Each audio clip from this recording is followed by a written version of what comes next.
안녕하세요. 얼마 전 속 시원하면서도 가슴 아픈 사건을 맞이하게 된 여성입니다. 내 뱃속으로 난 자식들이지만 이제야 철이 들어 취직시키고 시집 장가 보내 살만하다 싶으니 그간 고생했던 양육에 대한 보상이 참으로 비참하게 다가오더군요. 물론 우리 아이 3명이 다 저를 아프게 한 건 아닙니다. 제가 상처를 받고 가슴이 찢어지는 듯한 아픔을 겪게 만든 장본인은 다름 아닌 이남일녀 중 장남으로 있는 우리 큰아들 놈이었죠. 이 아이는 어릴 때부터 지 동생들보다는 조금 더 냉철하고 이기적인 면모를 가지고 있었어요. 지 아빠가 저와는 달리 좀 무뚝뚝하고 이기적인 부분들이 있어 저도 같이 연애할 때나 결혼 초에 같이 살 때 많이 힘들었을 정도였는데요. 우리 남편은 그래도 중년 때까지는 그런 부분들로 인해 저를 힘들게 했지만 아이들이 모두 시집 장가를 가게 되고 둘이 살게 되면서부터는 저에 대한 애틋함이 생겼는지 정말 잘해주더라고요. 그래서 그간 마음고생했던 것들을 그나마 좀 보상받을 수 있었습니다. 하지만 이제는 남편이 제 편이 되어주니 생각지도 못하게 자식놈 때문에 속을 썩게 되었네요. 지금은 인연을 끊고 살고 있지만 인연을 끊기 전까지만 해도 우리 첫째 놈은 지 아빠를 닮긴 했어도 겉만 좀 그렇지 속에는 잔정이 좀 있는 놈이었어요. 큰아들 놈은 크면서 지가 첫째니까 본인이 잘 되어야지만 밑에 애들도 그 덕을 보지 않겠냐고 이야기를 해서 대학을 보낼 때나 취업을 준비할 때 아낌없이 지원을 해줬죠. 다행히 저희 남편이 시댁 쪽에서 받은 재산이랑 본인이 열심히 돈 벌어 산 땅과 부동산으로 재테크를 잘한 덕에 재산을 잘 가지고 있었기 때문에 아이들 3명 다 여유롭게 키울 수 있었지만 그래도 첫째에게는 더 많은 투자를 해주었어요. 그리고 첫째는 정말 본인 말대로 대기업 쪽으로 취업을 한 뒤로는 자신이 벌어낸 돈으로 저희 부부 대신 지가 동생들 용돈 주어가며 동생들 뒷바라지를 열심히 했으니 아예 속이 없거나 경우가 없는 놈은 아니었더랬죠. 하지만 이랬던 놈이 완전히 자기중심적으로 바뀌고 경우도 없는 인간으로 바뀐 건 결혼을 하고 난 이후부터였습니다. 얘는 다른 자식들과는 달리 처음부터 결혼할 애를 집에 데리고 올 때 며느리감이 눈에 안 찼어요. 얼굴은 반반했지만 직업도 그냥 그렇고 첫인상부터 차가운 게 다가가기가 어렵게 느껴지더라고요. 우리 애도 인상이 좋은 편은 아닌데 상대도 만만치 않았죠. 저는 우리 아들이 부족한 부분이 많다는 걸 잘 알고 있었기 때문에 며느리만큼은 좀 사근사근하면서 따뜻한 마음씨를 가진 아이였으면 했는데 그게 아니라 약간 실망스러웠어요. 보통은 예비 며느리로서 집에 오면 잘 보이려고 노력할 텐데 이 아이는 안 그렇더라고요. 나름 손님 대접한답시고 열심히 준비한 음식이 입에 맞냐고 물었을 때 전혀 생각지도 못한 답을 내놨거든요. 어디 반찬이 입에 좀 맞아요? 귀한 손님 온다고 신경을 좀 쓰긴 했는데 입에 잘 맞는지 모르겠네. 네, 좀 짜네요. 찌개도 너무 걸쭉하고 시금치는 좀 덜 삶아야 할 것 같은데 너무 푹 삶으셨어요. 간도 진한 것 같고 제 입에는 잘 안 맞아요. 당돌하게 저의 음식에 하나하나 지적을 하는 대답을 들으며 그 자리에 앉아있던 저희 모든 가족들이 다 놀랬습니다. 보통은 입에 맞지 않아도 이런 자리에서는 괜찮다고 넘어가는 게 일반적이잖아요. 저는 솔직한 건지 당돌한 건지 구분이 안 가 어떤 대답을 또 해야 할까 당황하고 있던 사이에 이건 뭐 그 분위기를 풀어줘도 부족할 판에 우리 아들놈이 끼어들어 한술 더 뜨기 시작하는 겁니다. 엄마, 다음부터는 이 사람 오면 반찬은 좀 싱겁게 해주세요. 처가 쪽이 보니까 음식을 좀 싱겁게 먹는 편이더라고요. 우리 가족이랑 다르니까 엄마가 신경을 좀 더 써주세요. 오늘은 뭐 이미 한 거 그냥 먹어야죠. 기가 차서 말도 안 나오는 큰아들놈의 말에 저는 이걸 이 자리에서 혼내야 하나 성질을 내야 하나 분간이 안 돼 또 한 번의 생각에 빠져 있을 때 우리 막내딸이 발끈하며 말을 하더군요. 오빠, 듣자 듣자 하니까 진짜? 오빠 지금 여기 저 언니랑 결혼하고 싶어서 인사드리러 온 거 아니야? 근데 어떻게 그렇게 무례하게 굴어? 언니, 초면에 죄송하지만 언니도 저희 오빠랑 결혼할 생각으로 여기 온 거 맞아요? 지금 태도로 봐서는 전혀 그런 생각으로 온 것 같지가 않아서 말이에요. 예의가 없어도 정도껏 해야지. 엄마 음식이 입에 안 맞으면 오빠가 알아서 차려 먹어. 딸의 말에 저는 속이 다 시원했어요. 제 말을 대신 전해준 게 어찌나 고맙던지. 하지만 이 며느리감이라고 데리고 온 여자는 눈도 깜짝 안 하고 지 아가씨 될 사람에게 또 한 번 말을 뱉더라고요. 저도 초면에 죄송해요, 아가씨. 제가 워낙에 좀 솔직한 사람이라서요. 그리고 제가 없는 소리를 잘 못해요. 입에 맞냐고 물어보셔서 저도 모르게 솔직하게 말을 한 건데 무례하게 들렸으면 죄송해요. 죄송합니다, 어머니. 이게 참 사과를 하는 건지 마는 건지 이 여자의 말에 저는 또 한 번 기분이 나빴지만 더 이상 언성을 높이면 안 될 것 같아 우선은 넘어가기로 했습니다. 그리고 그 자리에서 헤어지고 나서 아들만 따로 불러서 이야기를 했어요. 아무리 솔직한 성격이라고 하지만 초면에 그것도 지 시부모님이 될 분들 앞에서 할 말 못할 말 구분 못한다니? 그건 예의가 없는 거잖아. 경우도 아닌 거고. 그런 애라면 우리는 결혼 허락 못한다. 그러니까 네가 예의 다시 차려서 오게 할 것 아니면 다시는 데리고 오지 마. 남편도 그날 딸이 다 해주느라 화를 내진 않았지만 속으로는 엄청나게 화가 나 있는 상태였기 때문에 아들을 불러 호되게 혼을 냈습니다.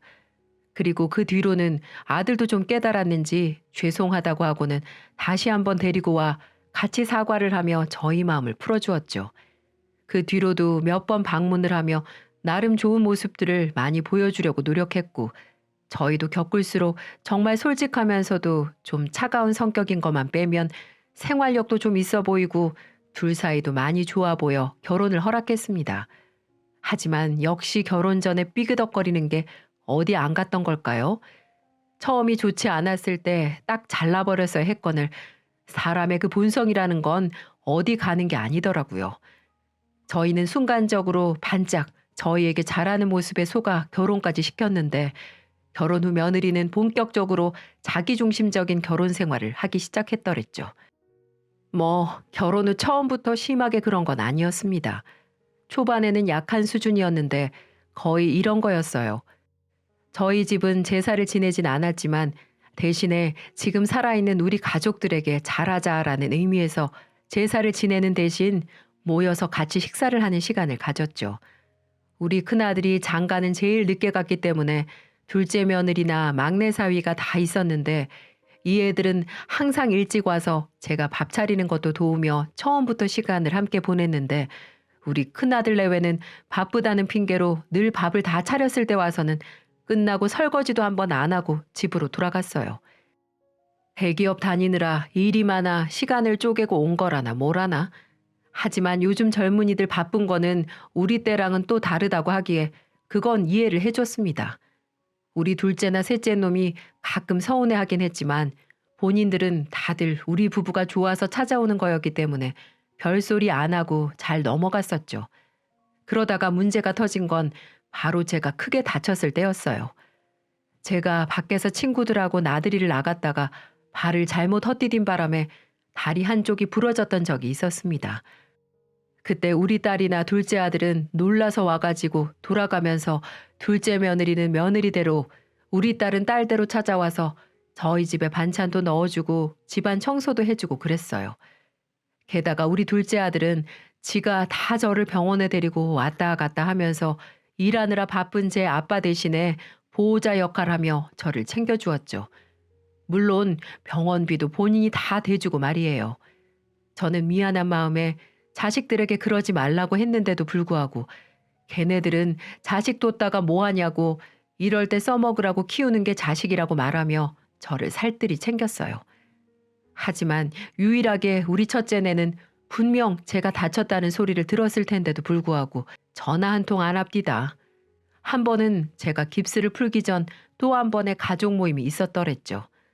그때도 온 가족이 다 모였는데 외식을 하려고 보니 제 몸이 성치 않아 애들이 다 집에 와서 식사를 차렸어요. 근데도 이날도 역시나 첫째네는 한참 늦게 와서 밥을 다 차렸을 때쯤 들어왔죠. 근데 늦게 와서 밥만 먹고 가는 것도 얄미워 죽겠는데 아픈 저를 보고 하는 며느리의 말에 저는 그때는 참지 못하고 며느리에게 호통을 칠 수밖에 없었습니다. 어머, 어머니, 다치셨다는 말은 들었는데 꽤 많이 다치셨네요. 그러게 조심하셨어야죠. 노년에 어딜 그렇게 다니셔서는. 그냥 나이 드셨으면 집에 곱게 계시는 게 상책이에요. 어머니가 어디 젊은 시절 체력인 줄 아세요? 지나가는 사람 붙잡고 물어보세요. 그 연세에 그렇게 돌아다닌다고 말씀하시면 노망났단 소리 들으실걸요? 아주 지 시애미를 가르치다 못해 노망난 할망구로 만들어버리는 큰며느리의 말에 저는 기분 나쁜 기색을 숨길 수가 없었어요. 결혼 전에 호되게 혼나놓고도 아직 정신 못 차리고 아픈 시어머니에게 막말을 해대는 며느리를 가만두고 볼 수가 없었죠. 야! 너는 지금 그게 달린 입이라고 그렇게 짓거리는 거냐? 어디 시애미를 노망난 할마시로 만들고 난리야? 네가 내가 나들이 간다고 용돈을 한번 줘봤어? 아니면 다쳤다고 해서 괜찮냐며 전화 한 통을 해봤어? 아무것도 안 한 주제에 어따 대고 훈수질이야? 저는 화가 나서 있는 그대로 성질을 내버렸고 이건 누가 봐도 제가 화내기에 마땅한 상황이었기 때문에 그 자리에 있는 사람 누구 하나 말리지 않고 오히려 제 편을 들어주며 며느리를 혼내기 시작했어요. 그러게요, 형수. 말씀이 지나치시네요. 형수는 나이 안 먹을 것 같아요? 그리고 부모님 안 계십니까? 형수네 부모님께 가서도 이렇게 말씀하실 거예요? 사람이 개념이 없어도 정도껏 없어야지. 못 배운 티내나 진짜. 우리 막내 아들은 늘 어디서나 예의 있게 행동하려고 노력하는 애였기 때문에 지 형수가 아무리 경우 없게 하더라도 그동안은 꾹 참았어요. 근데 이번만큼은 안 되겠는지 처음으로 지 형수를 무시하는 말까지 써가며 나무라더라고요. 사실 큰며느리는 직업이 좋은 편은 아니었어요. 물론 직업에는 귀천이 없다고 하지만 식당에서 서빙을 하며 지 생활비를 버는 애였거든요. 물론 프랜차이즈 식당에 매니저로 들어가 일하는 거라 어느 정도 대우는 받고 있었지만 다들 4년제 대학 나와 중소기업 이상 다니고 있는 우리 자식들에 비하면 조금 떨어지는 직업이긴 했습니다. 게다가 우리 첫째는 대기업에 다니고 있었으니 더더욱 다른 사람들이 보기에 비교가 될 수밖에 없었죠. 하지만 저희 가족들은 그런 게 중요하지 않은 사람들이라서 한 번도 언급한 적은 없었는데 큰며느리가 너무 무례하게 나오니 우리 작은 아들도 크게 쓴소리를 하느라고 언급을 한 거였어요. 큰며느리는 그 소리를 듣더니만 자기를 무시하는 말투에 화가 났는지 발끈하더라고요. 어머, 오히려 말씀이 지나치신 건 서방님이시네요. 요즘 어떤 세상인데 그런 말씀을 하세요? 대학이 다인 것도 아닌데. 언니, 우리 오빠한테 뭐라고 하지 마세요. 먼저 시작한 건 언니잖아요. 언니 말대로 요즘이 어떤 시대인데 우리 엄마 나이면 아직 밖에 다니기 창창한 나이인데 어디서 그런 말로 사람 모욕을 주고 그래요? 언니야말로 이런 시대에 사는 걸 다행으로 아세요. 옛날 시대 때 태어났으면 큰며느리 짓 못하면 내쫓겨도 100번은 더 내쫓겼을 텐데 언니는 아직까지도 용케 붙어 있잖아요. 지가 우리 집에 와서 며느리 역할이나 제대로 했으면 몰라. 진짜 별꼴이야. 큰오빠도 그러는 거 아니야. 너는 맨날 엄마 아빠한테 네가 큰아들이니까 제일 많이 투자해야 한다. 잘해야 한다. 온갖 생 요구는 다 했으면서 결혼하고는 아예 나 몰라라. 지 마누라밖에 모른 채로 살아? 그럴 거면 다 토해내. 우리 엄마 아빠 돈이랑 그간 너한테 쏟아본 희생 다 쏟아내라고. 이 배은망덕한 놈아. 우리 딸과 둘째 아들의 합세에 큰며느리와 큰아들 놈은 완전히 기가 눌려서 찍소리도 못하고는 죄송하다고 말하며 집으로 돌아갔어요. 그 뒤로 지도 양심에 찔렸는지 큰아들 놈한테만 전화가 와서는 죄송했다며 용돈을 30만 원 보내주더라고요. 근데 저는 그 돈도 치사하고 더러워서 안 받아버렸어요. 제가 알고 있는 큰아들 놈의 계좌로 다시 보내버렸죠. 그랬더니 그제서야 며느리와 같이 찾아와 무릎 꿇고는 죄송하다고 빌더군요. 정말 꼴도 보기 싫었지만 그래도 내 자식 새끼들이라 또 품었습니다. 하지만 이것들은 사람이 되기에는 한참 먼 족속들이었어요. 이것들의 하이라이트는 여기서 끝이 아니었습니다. 저는 솔직히 말해서 이제는 더 불효막심한 짓은 안 하겠지 생각하며 지내고 있었어요. 하지만 그 생각은 멀지 않은 때 뭉개지고 말았죠. 그 후로 한 몇 년간은 그냥 조용했어요. 큰아들네는 정신은 차린 듯 했지만 여전히 다른 애들만큼 살갑게 지내진 않았는데요. 그래도 별탈 없이는 지내고 있어 그걸로 저는 됐다 싶어 지내고 있었습니다. 그렇게 지내던 중 우리 가족에게 큰 시련이 찾아오게 되었고 그건 바로 우리 남편의 병이었습니다. 남편에게 갑작스럽게 치매가 찾아오게 된 거예요. 꽤 오래전부터 잘 깜빡깜빡 하더니만 언젠가 한 번은 집을 혼자 못 찾아오는 바람에 경찰서로 가서 데리고 온 적이 있어 그날로 바로 병원을 예약해 놓고 치매 검사를 받았더랬죠. 결과는 충격적이게도 치매가 진행되고 있는 상황이었고 그 뒤부터 남편은 치료를 받는데도 불구하고 상태가 많이 안 좋아져 결국에는 아직은 퇴직이 남아있는 상황에서 일을 그만두고 집에만 머무르고 있어야 했습니다. 그렇게 1년 정도는 정신이 거의 오락가락하면서 잘 버티다가 나중에는 온전한 정신이 돌아오는 횟수가 현저히 줄어들고 정신이 나간 상태로 지내는 날들이 더 많아졌어요. 근데 그때부터 이 첫째 놈들이 지 아빠가 아프다니까 정신이 좀 차려졌는지 저희 집에 자주 와서는 남편을 챙기더라고요. 심지어는 며느리는 직장까지 그만두고는 저희 집에 매일같이 출근 도장을 찍으며 제 시아버지 간병을 하기 시작했습니다. 저는 그런 며느리가 참 고맙기까지 하더라고요. 그러던 중 큰아들 놈이 지 동생들에게 이야기를 해서 십시일반으로 돈을 모아 저에게 아빠 간호하느라 고생하는데 여행을 좀 가라고 보내주더라고요. 근데 또 남편이 걱정이 되기도 하고 혼자 나갔다 오는 게 좀 미안하기도 해서 고민을 하고 있는데 우리 큰며느리가 처음으로 저에게 이런 말을 하던 거 있죠. 어머니, 그러지 마시고 애 아빠 말 들으세요.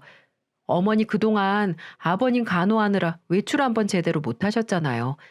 그 좋아하시는 마실도 나들이도 다 포기하고 집에만 계셨으면 하실 만큼 하신 거예요.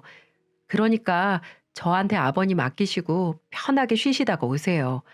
저 그동안 어머님 옆에서 많이 간호해봐서 혼자서도 거뜬히 아버님 돌볼 수 있어요. 그러니까 용돈 두둑히 챙겨서 친구분들이랑 좋은 시간 보내시고 오세요.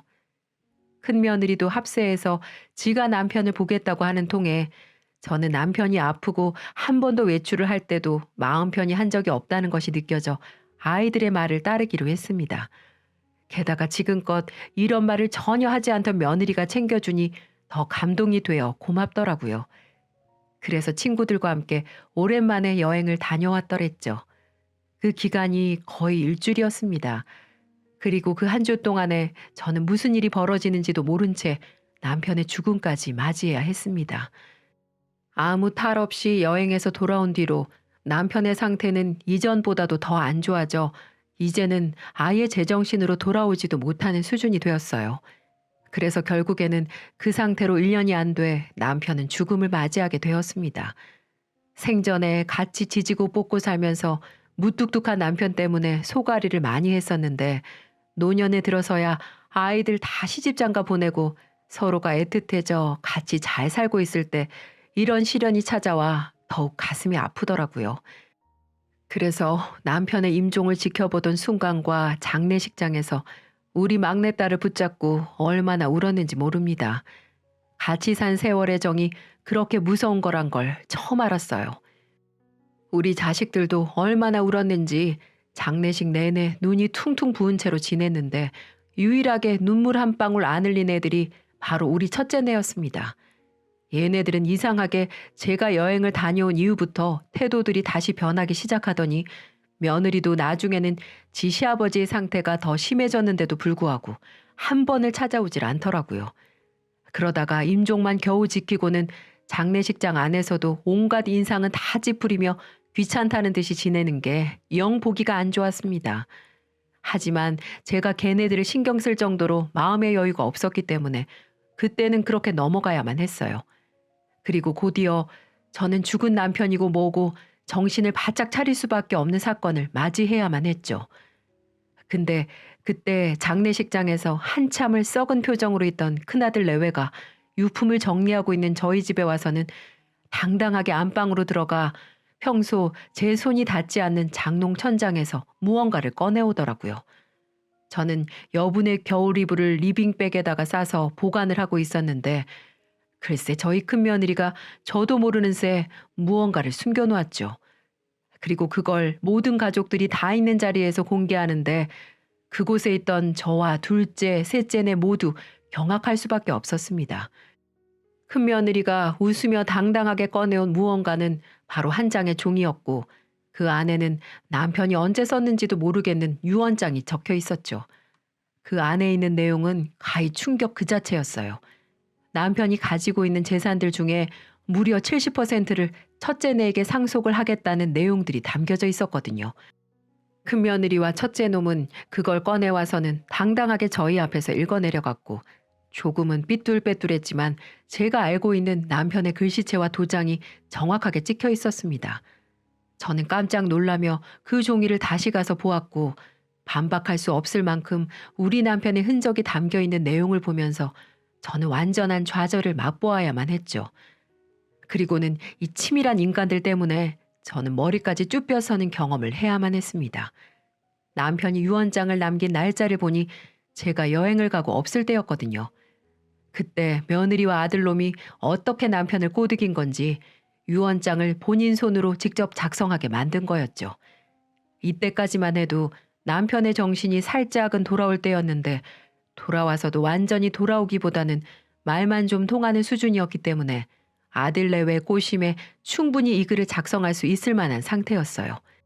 그걸 노리고 이 첫째네는 간호를 했던 거였습니다. 도장까지 정확하게 찍혀 있었기 때문에 이건 반박을 할 수가 없었어요. 게다가 내용 자체도 100% 상속이 아닌 일부 상속이 들어가고 그 나머지는 다 본인 형제들이나 저에게 돌려지게끔 손을 써놔서 어떻게 할 수 있는 상황도 아니었죠.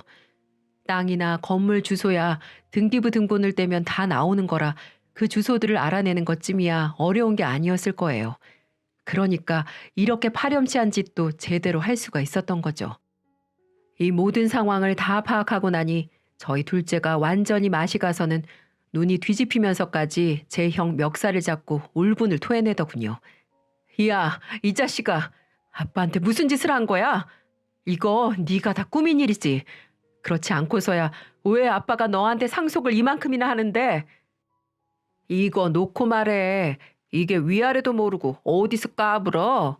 그럼 첫째인 내가 상속을 제일 많이 받는 건 당연한 거 아니야? 첫째네는 인간 말종 같은 소리를 내뱉고는 이제 이대로 처리만 하면 될 거라면서 콧노래를 부르며 집안을 빠져나가 버렸습니다. 이게 어찌된 상황인가 파악이 안 돼 저희 남은 가족들은 이걸 어떻게 해야 하나 대책을 세우기로 했어요. 일단은 소송을 걸기로 했지만 남편의 자필과 도장이 다 들어가 있는 한 일단 저희 쪽의 상황이 많이 불리해 보였습니다. 하지만 그래도 저 나쁜 것들에게 상속을 해줄 수 없었기 때문에 저희는 더러운 싸움이 되더라도 반드시 이기자는 다짐을 하며 소송을 준비했어요. 하지만 시간이 좀 걸리는 싸움이기에 소송은 들어갔지만 시간이 좀 걸리고 있던 중이었습니다. 그때 저희는 한 번의 추석을 맞이하게 되었고 큰아들네 부부는 명절 당일날 저에게 전화를 해서는 참으로 기가 막힌 이야기를 하나 던지더군요. 어머니 잘 지내시죠? 괜히 힘 빠지게 소송 진행하지 마시고 그냥 편하게 노년 보내세요. 어머니한테 들어가는 돈만 해도 넉넉할 거고 또 어머니 사실 날도 얼마 안 남았는데 저희 거 뺏어서 뭐 하실 거예요? 저희는 이번 명절에는 못 갈 것 같네요. 지금 애들 데리고 제주도 와 있어서요. 대신에 집에서 식사라도 함께 하시라고 계좌로 돈 보내드렸으니 그걸로 명절 잘 보내세요.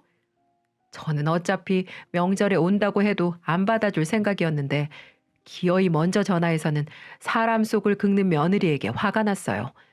그래서 보내줬다는 돈을 다시 보내주기 위해 계좌를 열었는데 이게 뭔 일인지 저는 거기에서 한 번 더 뒷목을 잡았더랬죠. 며느리가 저에게 보내준 돈은 다름 아닌 3만 원이었습니다. 그걸 보며 어쩜 사람이 이렇게 잔인하고 사악할 수 있을까란 생각이 들어 저는 제가 인생을 잘못 살았나 싶어 한탄의 눈물을 흘려야만 했어요. 다음 날 집에 찾아온 아이들에게도 이야기를 하니 우리 남은 자식들도 분통을 터뜨리며 힘들어했죠. 그렇게 눈물과 고통의 명절을 보내면서 저는 더 악착같이 얘네들과 싸우기로 했습니다. 그렇게 이를 갈며 소송을 준비했고 긴 시간이 흐르면서 많은 인내와 고통을 겪어야만 했습니다. 그리고 몇 달 후 마침내 판결 결과가 나오게 됐어요. 다들 결과가 궁금하시죠?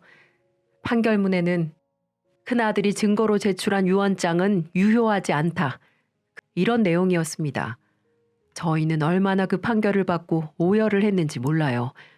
우선은 소송에서 이겼다는 안도의 눈물과 부모 자식 간에 이 돈 때문에 법정에서 이렇게 마주쳐야 한다는 현실이 너무 힘들었기 때문입니다. 엄마, 이제 됐어. 이겼다고. 이제 저것들 다시는 보지 말자. 정말 아무리 후레 자식이라지만 이렇게까지 천인공날 행동들을 하는 놈들은 없을 거야. 그러니까 엄마, 울지 마. 딸은 그렇게 말을 하며 저를 꼭 안아주었습니다. 다들 궁금하시죠? 어떻게 그 유언장이 인정이 되지 않았는지. 그 이유는 바로 당시 남편의 건강 상태였어요. 저희는 법원에 남편 치매 진료 기록과 의사 소견서를 제출했습니다. 그건 바로 유언장을 작성했을 때 남편의 정신 상태가 정상이 아니라는 걸 증명하기 위해서였죠.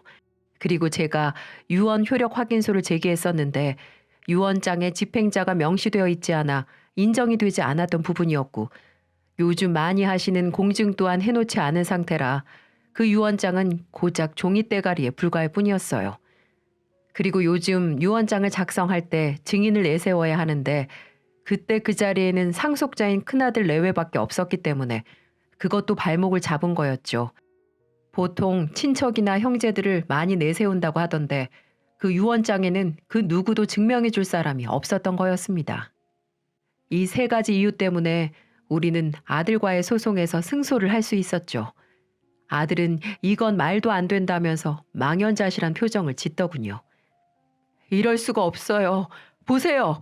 아버지가 직접 쓰신 글씨체랑 인감도장 이런데도 유언장을 인정 안 한다뇨? 이놈아, 아직도 정신을 못 차렸냐? 왜 이렇게 변했어? 네 놈이 결혼하더니 이제 애미애비도 못 알아보고 이런 짓을 꾸몄던 거지? 이 천하의 죽일놈 같으니라고. 넌 꼭 천벌 받을 거다 이놈아. 하늘에서 네 애비가 다 지켜보고 있어. 다시는 어미라고 부르지도 마. 전 그렇게 말을 하고서는 애들과 집으로 돌아올 수 있었습니다. 그리고 그 일이 있은 후 저는 더 놀라운 사실을 발견하게 됐어요. 아들하고 소송을 하느라 다른 걸 신경 쓸 일이 없었는데 이제 조금 마음의 여유가 생기다 보니 남편의 유품들이 보이기 시작하더라고요. 그중에 가장 먼저 눈에 들어온 게 바로 남편의 핸드폰이었습니다. 그래서 남편 사진이 저장되어 있을 핸드폰을 켜고 여기저기를 보게 되었어요. 근데 저는 거기에서 놀라운 사실을 하나 발견하고 말았습니다. 그때 당시에 정신이 가끔 돌아왔던 남편은 아들 내외 실상을 조심스럽게 녹음을 하고 있었던 거였어요. 거기에는 아들과 며느리의 육성이 흘러나왔습니다. 아버지, 저 큰아들이에요.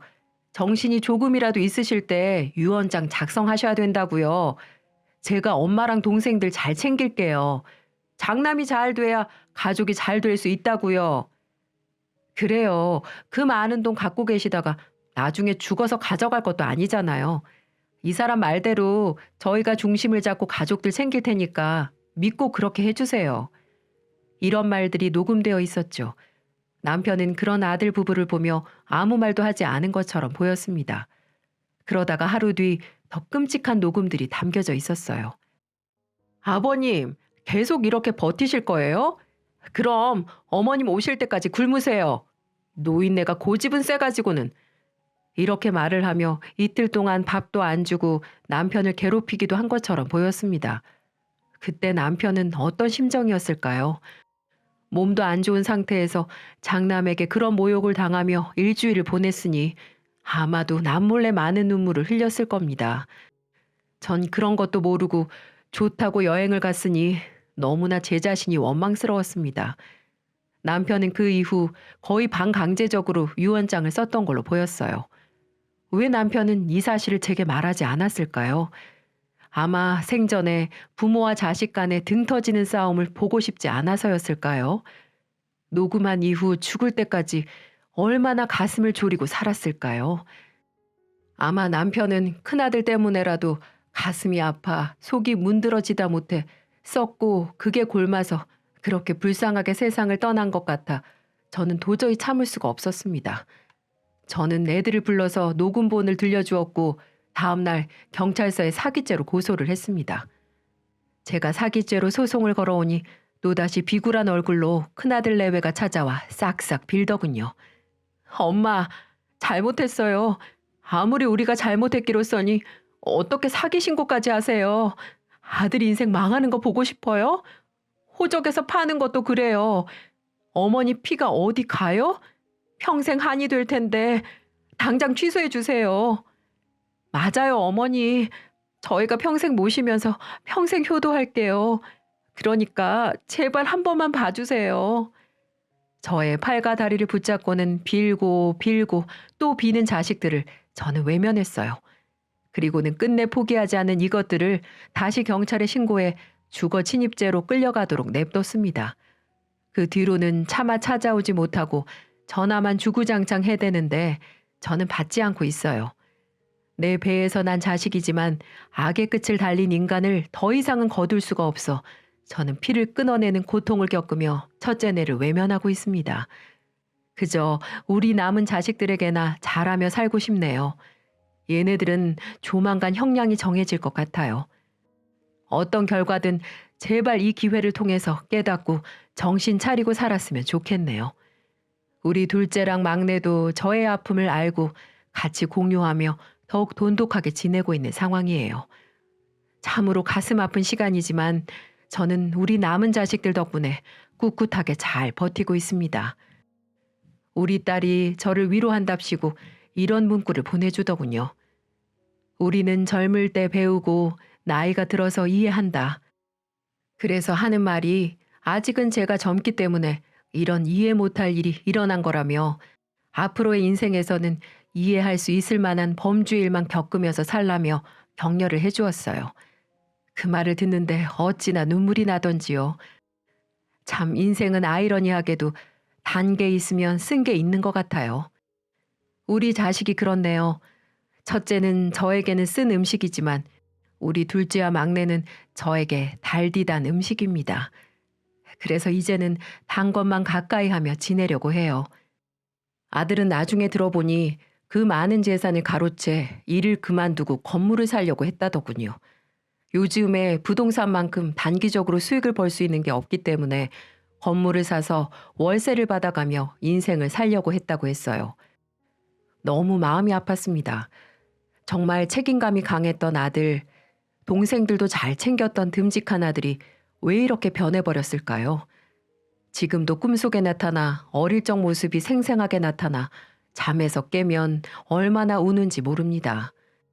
결혼한 후부터 너무나 변해버린 아들, 이 모든 게 며느리 한번 잘못 들어왔다가 집안이 풍비박산 난 것 같아서 너무 억울하고 가슴 아픈 하루하루를 살고 있네요.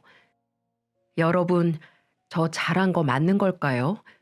아무리 부모 자식 간에도 잘못을 했으면 천륜을 끊는 게 맞는 거겠죠. 여러분도 인생에서 쓴맛을 내는 인연이 옆에 계시다면 부디 잘 끊어지고 단맛을 느끼게 해주는 인연들만 붙기를 기원하겠습니다. 저의 가슴 아픈 사연을 같이 들어주셔서 정말 감사합니다.